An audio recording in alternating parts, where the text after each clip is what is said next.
Hey everybody, it's Vanessa, the Crafty Gemini. Welcome to episode number 191 of WIP Wednesdays, where I usually come on live here weekly with y'all to share a new demo, tutorial, what's going on. Today it's going to be a little bit shorter of a laid back chat. We had an event this morning, so I have a lot of other stuff I need to get to today after this live. So I wanted to share with y'all the projects that I have finished, the ones that I'm kind of in the middle of completing, and then we will also share our latest bag project that I released earlier. I posted it up last night, but it was due to post for students in the Mystery Mini Bag Club #2 today at noon. So if you were creeping into your student account last night, you may have noticed that the course was already posted early. And so if you haven't logged in and seen what it is, I'm going to be revealing it for you here today. So let's make sure that everyone can see me and hear me first in the chat. I see we have a bunch of friends tuning in. Hi, Margie. Hey, Helen, tuning in from South Carolina. We got Diana from Massachusetts. Nancy from Chicagoland, she says. Hi, Roberta, tuning in from San Diego. Hey, Phyllis. Thanks for tuning in. Yes, Winless Original says, wow, 191. I know, we're pulling up on 200 episodes almost, okay? So 191. I'm just going to assume y'all can see me and hear me. If anybody can type that in the chat. Oh, yeah, good. Thank you, Lynette. She says, see and hear fine. And thanks for your email, Lynette, this morning. I already went ahead and replied to you. She was saying she loved the bag as soon as she saw it. I will share that with y'all in a little bit. Let's get onto the sneakers first. If you've been following along with WIP Wednesday episodes, maybe you remember when I lost the fat quarters that I was looking for, that I needed to get started on the sneakers. I am happy to say I completed one of the pairs ahead of schedule, because this coming weekend is homecoming here for us at the University of Florida. And so we have some weekend events, and I did want to make sure that I had one pair completed so that at least I could wear them. Can we go ahead and give everybody the over-the-shoulder camera shot so I can show y'all my finished pair of Gator sneakers? So they turned out super cute. Shout out to Barb, who sent me this fat quarter. That's one of my students and customers here. She made a pair of sneakers, and I was like, oh my gosh, I love that fabric. Where did you get it? She said she had an extra fat quarter, so she sent it to me. Look how cute. As you can see, this is a pretty busy print. So I was able to, and here's a chunk left over. See how busy it is? One of the cool things about the quilted sneaker class, and we talk about this obviously in the course, if you're interested in learning how to make your own pair of quilted sneakers, you do need to have some skills, right? You got to be able to sew straight, but you also need to be, I would say, a little bit at least adventurous enough to sew some curves, because we do go in and bind all the uppers as well as the full curve part here of the tongue. And so of course my course covers every single step of everything that you need to do. So if you are an adventurous beginner, I would say you can definitely watch the lessons and get on with it to make a successful pair of sneakers yourself. The course, I think, features 19 different video lessons. So when I say step by step, it's like super broken down. This busy print, I was saying, one of the cool things about it is that you can see how it says Florida, Florida, Florida, like it's on a repeat like that. And because the uppers of the sneakers are kind of wider here, narrower here, obviously depending on the height that you're doing, I did the regular, the middle one, not the ultra low and not the high top, the classic pair in the middle. And so it goes narrower here, narrow here, and then chunkier here. You kind of have to position your template or your pattern piece on top of exactly what part you want to be on display the most. Now, for those of you that are in the course, you know that we talk about this in there. If you are doing something like this, the pattern template piece itself kind of goes like that. It's not like a straight line. And so you need to position the part that's going to be exposed correctly if it's a directional print like this is. And so that's how you can see that the Florida reads correctly. I got my little gator right here, Albert the Gator right here upright, and this stuff reads correctly. If we turn the shoe, I love the way that Florida shows kind of at an angle across the back here, super cute. If you see, everything kind of starts to angle, and you can see that now instead of being upright, he is sideways, okay? And that is because of how I positioned the template to get this to read correctly. And so you have to be careful with which way you position your template to know what is going to be the outside part of the left foot and what is the outside part of the right foot. Notice I did the same thing here. The Florida is reading this way, okay? And then as it comes around, then everything goes at an angle. Still cute because you can tell what it is, right? Looking at the fabric and all that, but I didn't want it to be sideways on the exterior most part of the shoe, if that makes sense. So I did that there. Thank you, Lynette. She says they came out great. and they're so comfy. When I tell you they're so comfy, of course, this is my 5th pair. So I wear my other shoes, one of my other 4. I think I wear 3 out of the 4 pairs. The one that I wear the least is really the one that I thought I was going to wear the most, that it's just like black, charcoal, black on black pretty much, and gray. And so I thought I'll just make a neutral pair to just throw on with anything. And I wear those the least. They are the ultra low ones. And so I think something about it being super low, I'm not a huge fan of the way that they look on my feet. I think the middle and the high tops are my favorite, like this classic one, and the high tops are my favorite. So, you know what I might do with those? Is cut the wax cord and take off the uppers and reuse the soles, because I've rarely even worn them, and then do something else with the, you know, like create another quilted sandwich and make another pair of sneakers, which is the cool thing also, right? Another option that we have when we make our sneakers. So I did like a darker blue waxed cord so that it pops and you get that kind of contrast on the white soles. If you have signed up for my sneaker course and you haven't yet made your sneakers, hopefully every time I make a new pair and I show you, hopefully it'll inspire you to start watching the lessons and start putting aside, you know, little bits of time here and there to work on your sneakers. The first part is obviously to make that quilt sandwich that we use to cut the pieces out of. So you won't get to working with the sole until the last step, really. But I'm obsessed. They're so cute for any game, any party, any Gator themed, anything. I love these. Now notice the tongues on this on these sneakers. I didn't do the little tab for these, the shoelace tab, which is fine. They stay fine for me. On the high top ones, I do like to have it. If I find that this kind of shifts a little bit on me, then I may go back and add it, which is something else that you can do, okay? And I talk about that in the course.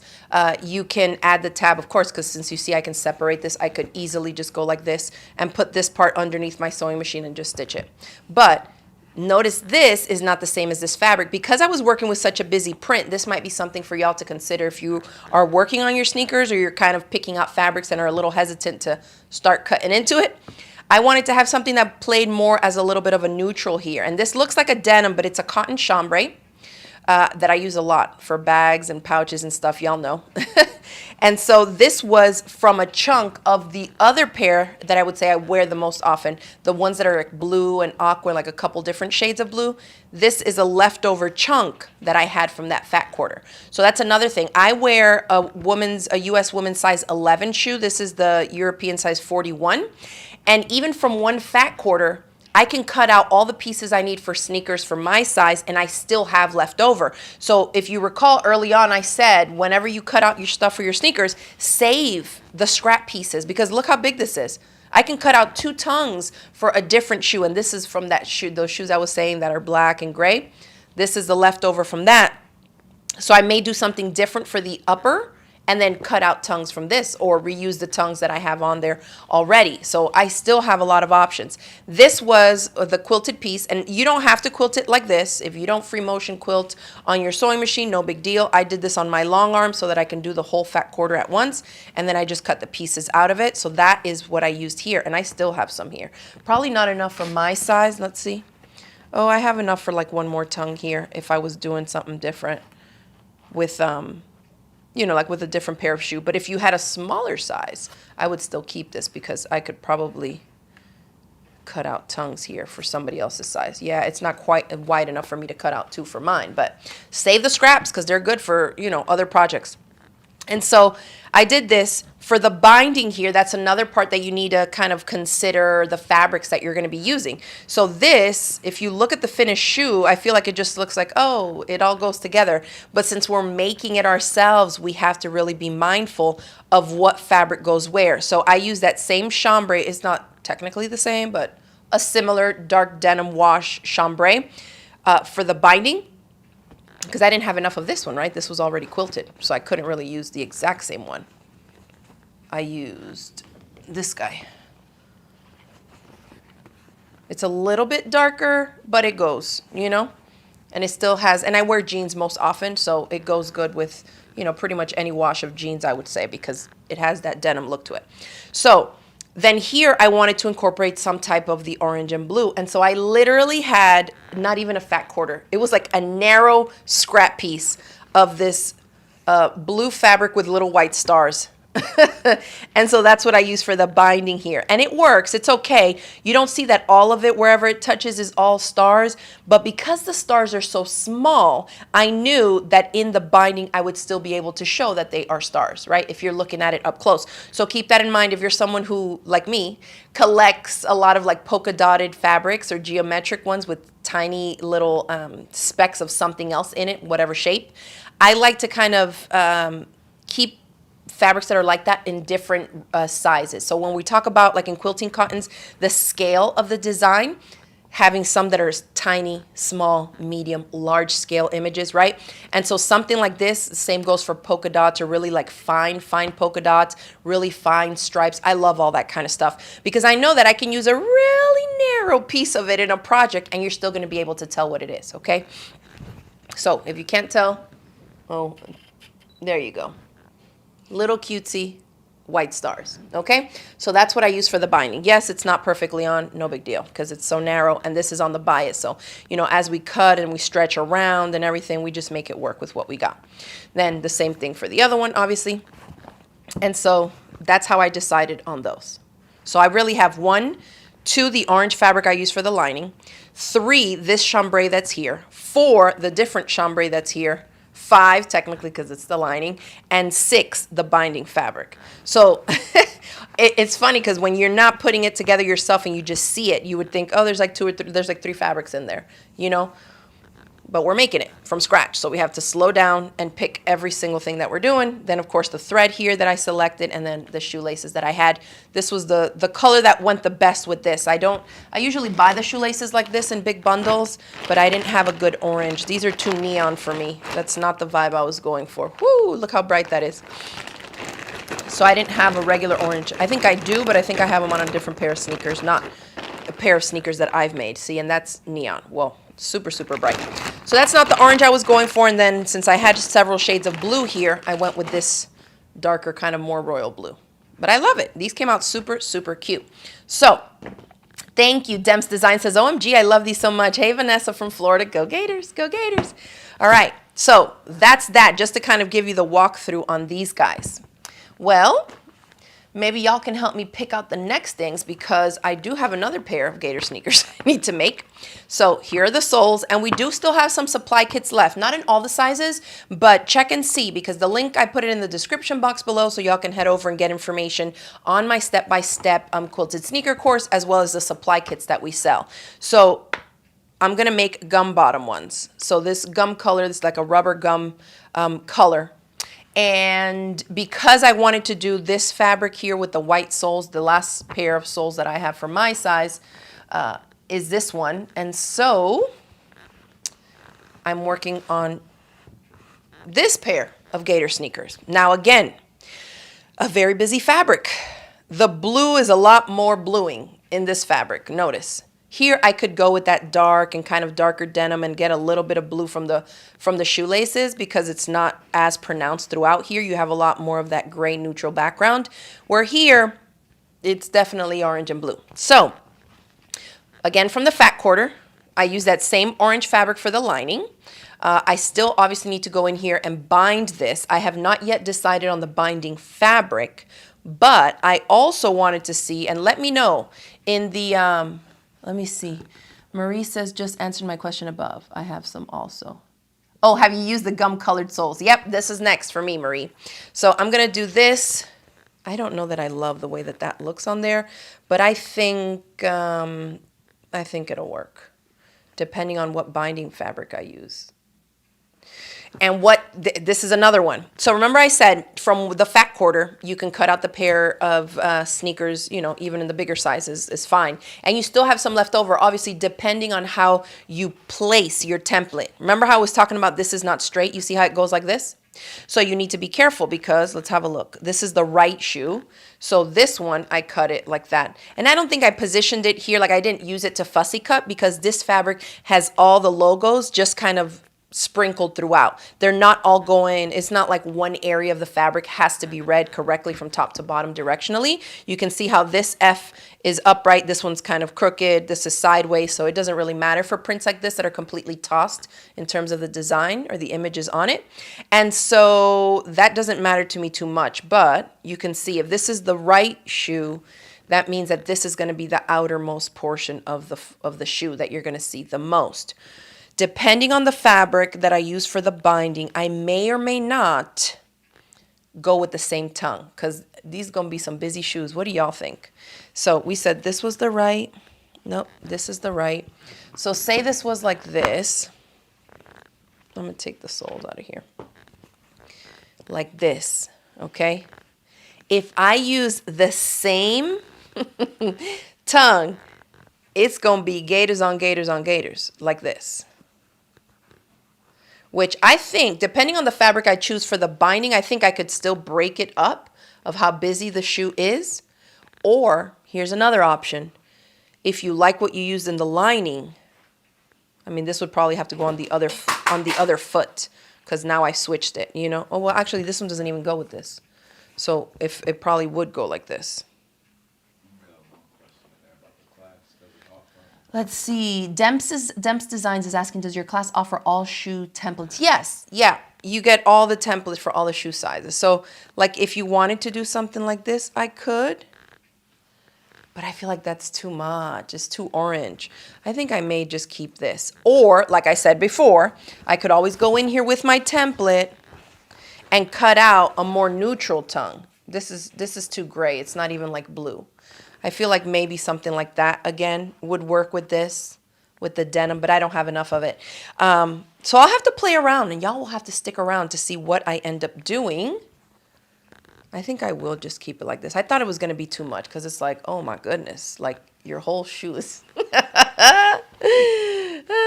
Diane says she likes the lining as the tongue. I'm going to have to check and make sure that I could swap the tongues from foot to foot, right? So that they're opposite. Because the same way that we use the templates, we cut, and I'll pull out this one here. This is one of those acrylic templates that I mentioned in a previous one. I haven't used them yet to cut, but I thought I would pull it out today just to kind of show. Whether you're using the paper templates or if you buy ones like this, you can position them on top and kind of fussy cut since you can see clear through it instead of having the paper template. But you cut one face up like this, and that's for the right shoe. And then when you cut it face down flipped, it's for the left shoe. So the mirror image of it. So I think if I swap right and left and flip them, I think that should even it out.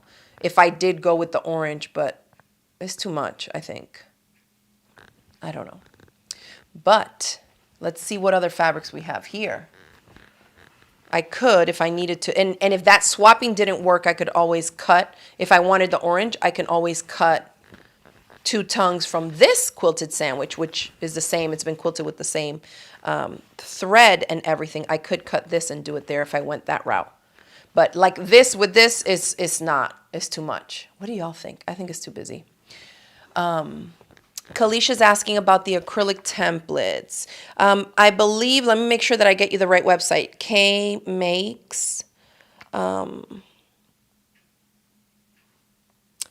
let's see. Her name is Karen.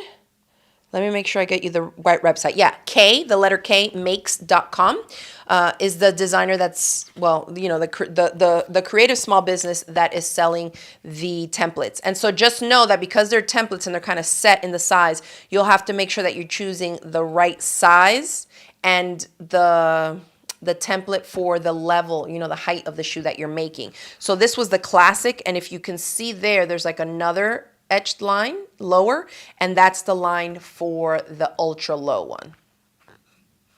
I'm pretty sure, because then the tongue would be a taller template for the high top ones. Okay, so check that out if you're interested in those, Kalisha. Demps Designs is asking if I sell the soles separately outside of the kit. We did, but because we had some inventory kind of sitting there, we went ahead and kitted them up since a lot of people were coming new to the class and they needed the full supply kit. So we have them right now as a supply kit. But if you see a size that you want, Demps Designs, and we have it in a supply kit, just shoot us an email at that's BEA at craftygemini.com, and we can check to make sure that we can, pull the soles from that kit and basically take it apart so that we can sell you just the sole itself, because it is more affordable that way. I just like to have the full supply kits for people that are coming in new to the class and don't know where to find the interfacings, the foam, the book that we follow, and all that stuff. So it's a good chunky kit. You'll still need additional supplies though. Okay, like the actual punching tools that you'll need. And of course, I cover all that in the video course, and I include affiliate links, like my affiliate links to a few different Amazon vendors where you can get the right stuff, the right sizes of the eyelets that you need here, the right types of eyelets, and things like that, because you don't want to, start spending a ton of money having all these supplies and you can't even use them, okay? You want to make sure that you have the right stuff. All right. Oh, Zena says she ordered a set of the templates, but she hasn't used them yet. Awesome. Let me know how you like them, Zena. You know what? And I even forgot about them. When I was cutting out these pieces, I just had my my clear vinyl ones that I have like this. This is the high top one, but similar idea, where I take the paper template and I cut it out of a clear vinyl, and then I put it, and that way I can see the full thing and see which way I want to orient, whatever the design is of the fabric and all that. And since I had quilted both of these quilt sandwiches at the same time, I just had it here on the table and went ahead and cut it all the way through. Just be careful. And for something like this right off the bat, I would say make sure that you are using, let me grab a little guy here if I have it. Here we go. Make sure that if you're going to be using a rotary cutter, right, because some people will just trace this out and then go in and cut it with shears. If you are a rotary cutter user like I am and you go in here to cut, be careful, because these templates, right, they're as thick as like a ruler, like you would buy an acrylic ruler or other acrylic template, but these have more curves, okay? It's not just like a straight angle, 90-degree rectangle or square or nothing. You want to be super careful here. I would use a smaller rotary cutter because I'm looking at this sharp angle right here, and I'm pretty sure if I go into it like that, I'm going to, one, not get an accurate cut because my blade is wider than that curve is deep, okay? And if you tried to get really close, I personally would probably take some chunks out of the acrylic with my blade, and I don't want to do that. So either I would trace it out and then cut, or be careful and go in here. You see how that blade really hugs the inside? I would go in with a smaller, and this is my 28mm rotary cutter. So that would be handy to have if you're going to go this hard acrylic template route, okay? Nancy's asking, I wear an 8.5 wide-ish shoe. What do I order? I don't know the sizes off the top of my head, Nancy, but when you click on the link to get the supply kit, on the page, we have an image of the conversion chart from the European sizes to what we think is the closest in US sizes, and they do run a little bit big. So for me, I wear a women's US size 11, and I got a 41, and it'll say there, like in the conversion chart, the size in US. So find your 8.5 inch, or 8.5 inch, 8.5 size, and then see what the US, or excuse me, what the European size is, and see if we have those in stock for you. Okay. All right. So let me see what I was going to talk about here. Oh, you know what? I did say something about these. This inside one is gray, but it's a little too busy for what I would need there. But I may just go ahead and cut 2 tongues out of this one and position it there just to get a better visual of what that would look like. I feel like that blue is just too bright blue to go with this kind of heathered grayish charcoal color. But we'll see. I may go with a bolder trim for the binding and then use that as the part that breaks apart the busy print. But I think that'll look cute. What do y'all think? And then for the shoelace, this is the thing that, like, when you're building something like this from scratch, you really need to go in and think about everything. I think I'm just going to do, in terms of the eyelets, one that's like a darker what is this, like a, not gunmetal black, maybe like the darker ones like that, not too bright silver or not too gold, but one of the darker ones, darker metal finishes. And because I have the green gator heads on here, I might even go in with these green shoelaces. And if I like that way that looks, which I kind of do, you know what, this guy could take green shoelaces too. That would look kind of cute since I have my Albert the Gator in there. That green would pop a little bit more. But see, the shoelaces we can swap out. Every time we go to put on our sneakers, we could be like, let me swap out these shoelaces and try something else. So, oh, Windless Original says, what about the lining for the trim? So like the gold. I mean, the gold. I'm getting all these colors mixed up. The orange. Ooh, girl. People going to see me with these shoes from a mile away if I do this. But that orange binding. But you know what? Something like that, I think, would pull like that orange tone from the gum rubber, and it might go really good. So I'll have to audition and play around with some stuff. Of course, first thing I need to do is really decide on that binding color, because once that's on, you'll be able to see, does it look way too bright or is it just right, because the binding is narrow too, right? It's not going to be a thick binding. It's just to cover and completely conceal that raw edge there. I love these. Of course, I had a lady this morning say, she's like, she didn't say they were cute, but she was like, you need to make me one like that for FSU. And I'm like, yeah, I don't think so. A seminal pair of sneakers she wants. Yes, Windless Original says, ooh, the green with the finished shoe looks great. I agree. I like that. That kind of looks cool too. So we'll see. We'll play around. At least I have one pair of sneakers to wear this weekend for homecoming. So I know I can definitely rock these. And then I'll decide on what I'm doing with this. But like I said, those of you out there that have been working on your sneakers or making it with my class or whatever, make sure that you save those scraps, because you see, even this, I mean, this is way too busy, obviously, for something like this busy fabric. But look at the chunk that I have here.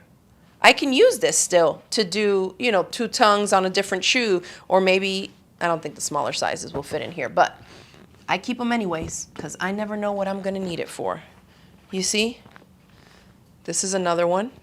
I could do 1 tongue from there, 1 tongue from here for a future pair of sneaker. You can make wild and crazy scrappy sneakers if you wanted to, right? Like one shoe is one thing the other, and then do 2 totally different quilt sandwiches to make for the tongues. That would probably also work. But keep in mind that you have a good bit of fabric still left over if you do go in there and quilt a full fat quarter quilt sandwich. So in terms of the fabric itself, it's not that pricey to make the sneakers. The soles is obviously the most expensive part in terms of materials. Okay. Karen says she likes the green better. I'm going to have to take them off and try it. Dems Design says, I don't know if you've even earned a parade. We always going to have a parade now. And don't worry, basketball season's fixing to start. So go Gators for real. Okay. I think that's that for that. Now, in recent weeks, y'all have seen me on here doing demos of different quilt blocks. We did some disappearing 4-patch blocks and all that. I am in the process of working on a quilt project for y'all. And I have the design already done. I won't share it yet since obviously it's a surprise in the works. But I will share some of the fabrics that I've pulled for one of the quilts that I need to do. I don't know that I need all this fabric, but if y'all recall from some of the bundles that we sell when we get some fabrics in sometimes, I will go in and kind of curate a bundle of fabrics. If you have these fabrics still in your stash that you bought, you may want to stick around. Make sure that you're on our email newsletter list so that when I do release this next quilt along, that you know, if you like the design, how it looks, you can jump in with some of these fabrics. We don't have much of any of this left, I don't think. This is like from the offcuts and like my stash that I always, you know, I got to grab a little bit for myself, because if I'm buying the fabric, y'all know that it's something I like already. So I got to keep some in here before it completely sells out. So 1, 2, 3, 4, 5, 6. I'm not sure if I'm going to end up using all of these, but I did go ahead and, you know, pull these guys out because I wanted to, obviously this is more the same, but I like to add a little pop of a similar color, but that still, you know, is a little bit bolder, more of a punch. Even if you do a quilt with like these fabrics, this for the binding, I'm here for it. This for like little pops in different quilt blocks, I love it. It just helps, I mean, for me, for my eyes at least, I love the way that it looks when it pulls on some of the similar tones and really makes that purple pop. Okay, so, oh, you know what? I'm not sure what I should use here. For the thread, if we go with the orange here, y'all. Let me see. Because I haven't made a gum bottom pair yet. I have black, black, white. Black, black, black, white, white. Yeah, I haven't done the gum ones yet. And so if I'm looking, oh, you know what? Now that I'm looking at this, I might just go with this kind of rusty kind of orange color so that it is more neutral instead of getting it to pop. Or if I can pick a color from here, and this bundle of this wax cord thread, y'all don't want to know how many bundles and different kits I bought to make sure that I had the right thickness, the right type of cord for the sneakers. So if you want information on this, it's in the course. You know, like I said, I put all my affiliate links and everything is in there so that you know that you're getting the right supplies. Obviously, everything that I use and that I know works. So this blue, might be good right there. I could even go white if I did a white binding. I just don't want to have white though. I feel like it'll get dirty super quick. But I could do a white like this. I could do a grayish, something that's more high contrast to this so that it pops more. The cord, you see it a little bit, right? But you're not going to see so much. So like on these, you see it because this is white and this is a dark blue. So like when you have that huge of a difference, right, in contrast, then it really pops. But this is kind of a mid-tone, even a little bit dark. I don't know if this would pop too much or if the orange in there would pop. See? This is the part that takes the longest. The sewing and the making part of these projects don't take that long. It's just in the deciding and second guessing. Ooh, I kind of like the way that looks. If we did go orange with the trim, this would really pop in there. And it also kind of blends in with that gum color. We'll see. We'll see. What do y'all think? What do y'all think? Winless Original says she thinks the neutral is nice. She also likes the orange. Yep, Lynette likes the neutral. Have you tried out the hand all... Oh, Zena says, have you tried out the hand all stitcher yet on the sneakers? I have not. You know, when I'm in a rush to do something, that's not the time when I try something new, because then I'm like, oh, this is going to slow me down. Let me stick to what I know. So I hand stitched these guys on yesterday, last night, and it didn't take me long, but it's because I'm used to it, right? Already, it's my 5th pair, so I don't even have to look at my instructions, my notes, or nothing. I'm just like, let's get this show on the road. Yep. J Frog says the orange too. I really like the way that orange looks. That's cute. That's cute. That's cute. And Rachel's saying the orange thread with the orange binding. Let me see something. Where's this orange? How far from the orange? Oh, it's just as bright as the orange fabric. That kind of looks really good. So see, this is somewhere where the design here is a larger scale. So you're not really going to see that it's all these little kind of clamshell shapes of these random geometric shapes. Okay, it kind of looks like X's and O's from football, but it's just like random little shapes. X's, some little triangle looking things, some little wobbly circles. But because they're so spaced out in a binding, and you can kind of audition it too to test it, if you went like this and like this, because the little specks are small, that'll give you kind of an idea of how much of the geometric design you'll actually see there. So really, in this case, I would say, and that's really why I buy fabrics that look like this, because they have a little bit more movement going on, so they add some visual interest, but really at the end of the day, they play like a solid, you know? So if I'm looking for like, I need something that's just solid orange, this to me is how I would use that fabric, like a solid orange. So because it has those little specks, you can see you're gonna get good big swaths of just orange without seeing too much of the little specks. So those clamshell shapes are going to be completely lost. It'll just be like a little geometric blender type of fabric being used. Okay, so that might work. I'll probably cut, since I still have a good bit of this, I may cut some strips, since the binding has to be cut on the bias, since we're going around all these curves. Okay, it needs to go all the way around here. I may cut some strips of bias and just kind of audition it and pin it and visually see, do I like it before continuing and cutting more, or decide something else. Yeah. This part of deciding the thread, the color of the eyelets, the color of the binding. Do I want to keep the same fabric quilt sandwich for the tongue of the sneaker or not? This is all the stuff that takes the longest. The actual making does not. And if you're wondering what happened here, let me share this with y'all too. Remember how I said that on the fat quarters, you still have quilt sandwich left to cut out other pieces? Not necessarily 2 pairs, but you still have room to cut out other pieces. Well, you don't even want to know how this happened. I was cutting out the uppers for this, okay? I had quilted 2 fat quarters on the long arm. I took it off the long arm, put it on my table. I immediately was like so excited to cut these guys out. I put the template on it without noticing that I still had the 2 fat quarter quilt sandwiches stacked, and I'm surprised that the rotary cutter cut through all that. But I did. I had the paper or one of the clear templates on top, not the acrylic one, but just the flat vinyl one. And so I started cutting and I'm like, okay, it felt a little bit thick, but nothing out of the ordinary. So I'm cutting. And when I go to pull it out, I cut one like this from underneath. And I was like, oh, good, it's still complete, so I can use it for the next. Nope, it was not. It was just a little bit off based on how I positioned this, since I had to fussy cut this. And look at that, a waste of a good soul. Because I'm missing this piece right here. I was kind of devastated, but I was like, no, hopefully I still have enough. And I did. I did have still enough to cut 2 proper uppers and 2 tongues. So that is just to show you that I messed this up, but I still have fabric to cut out everything I needed and then some. See?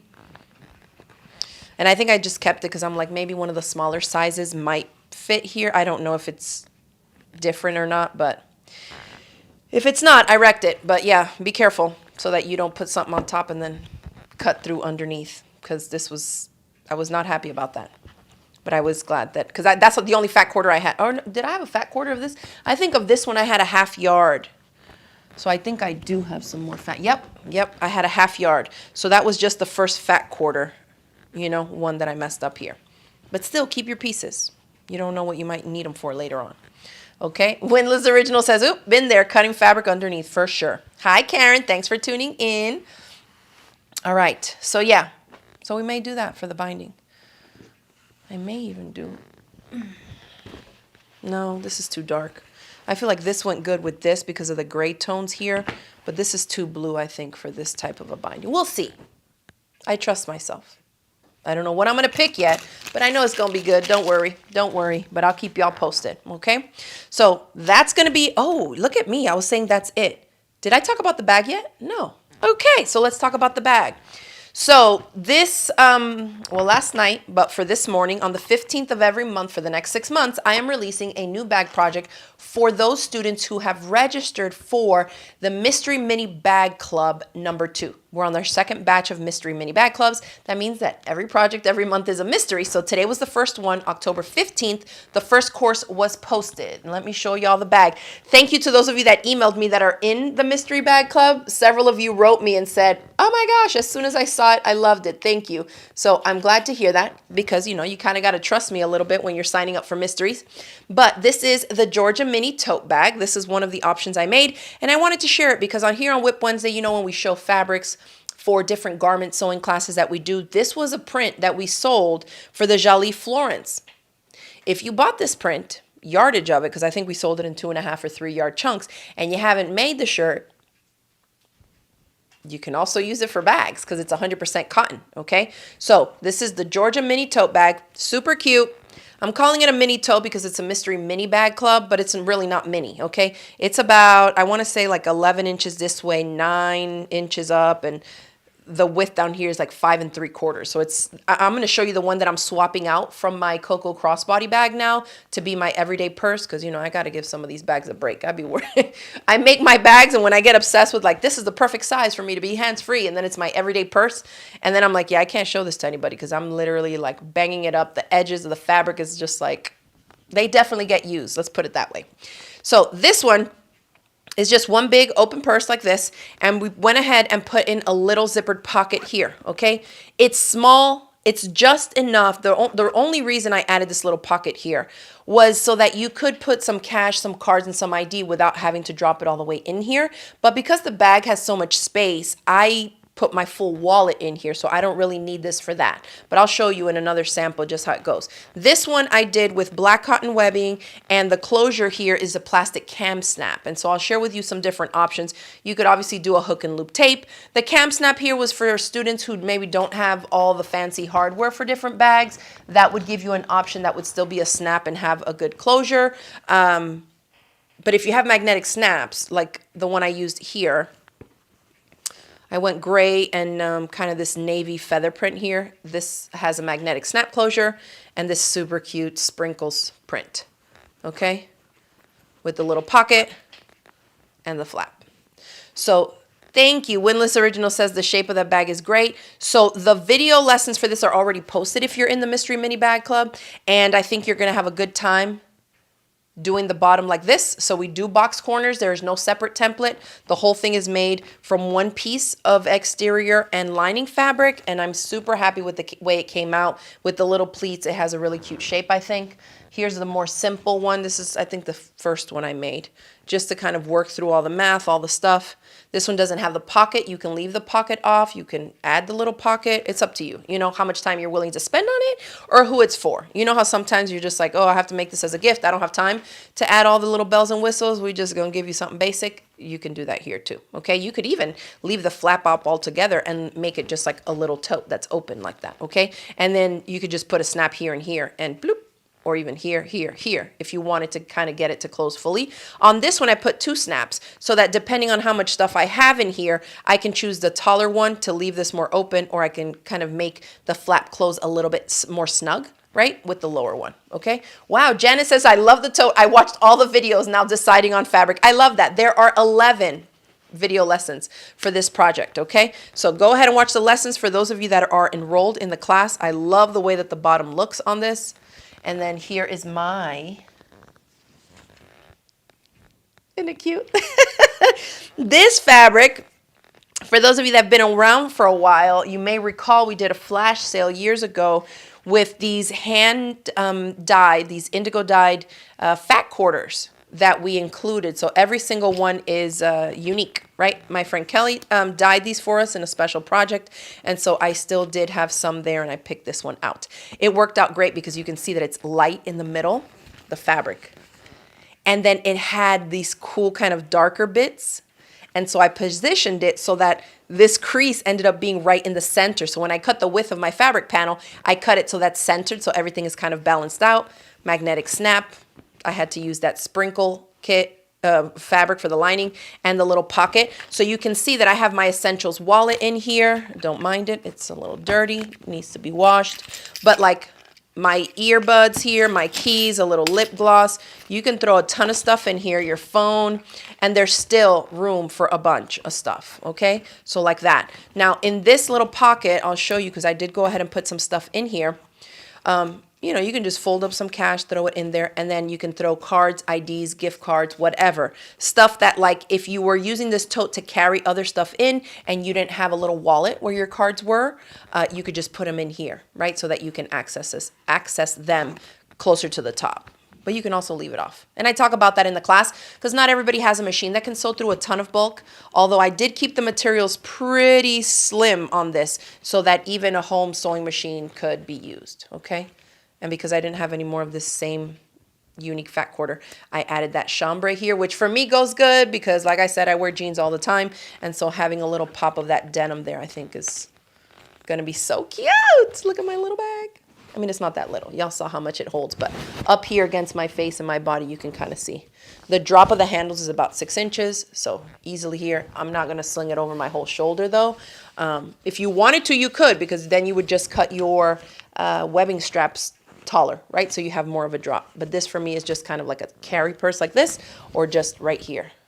Okay, so again, for those of you that are in the Mystery Mini Bag Club, go ahead and sign into your student account so that you can check the video lessons out and start watching the lessons to make your Georgia Mini Tote Bag. Let's see. Thank you. Lynette says, I'm impressed with how you did the bottom. I think it works out good. If you make a lot of totes and they're box bottom, use this technique. You're going to like it. Because it just gives it a rounder and wider without having like those pointy triangle bits sticking out. You know how when you box corners regularly?